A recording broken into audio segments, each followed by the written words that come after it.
Well, banks were set to reopen tomorrow. Not clear that they're going to reopen now because, as David was just mentioning there, the Bank of Cyprus has also been affected. That's the country's largest bank, and we've just learned that it will be closed until further notice. So that is a surprise, and I think will come to us as a surprise to many depositors at that bank.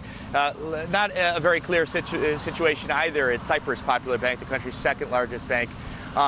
It's being wound down. So to what extent it's actually functioning tomorrow and prepared to receive banking customers is a very open question. It's a matter of serious importance here because the banks, as you just mentioned, have been closed now for 10 days.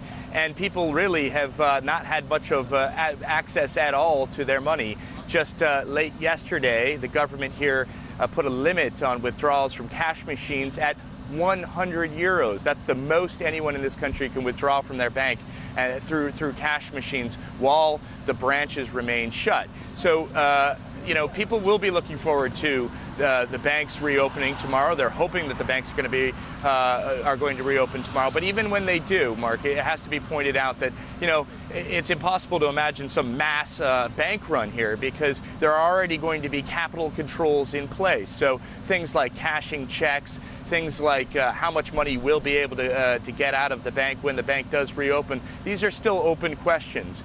There will be capital controls in place to make sure that people don't try and run into the banks and grab the 68 billion euros that are thought to be there on deposit. Mark?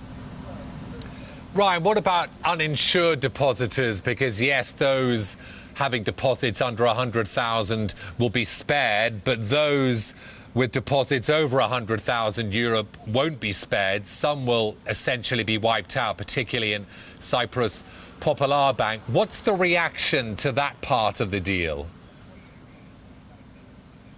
Well, no reaction yet, but as you can imagine, the reaction will not be a positive one because if people, as of Friday, that had money at the Cyprus Popular Bank knew that they were going to be mostly wiped out, it's a bit of a surprise when it comes to the country's largest bank, the Bank of Cyprus.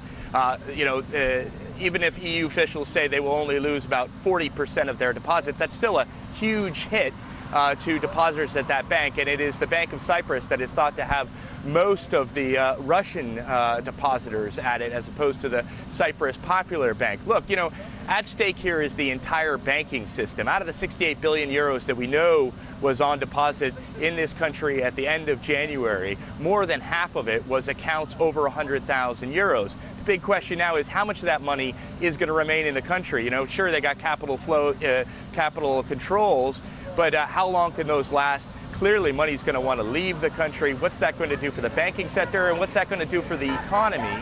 The economy was already set to contract this year by 3.5%.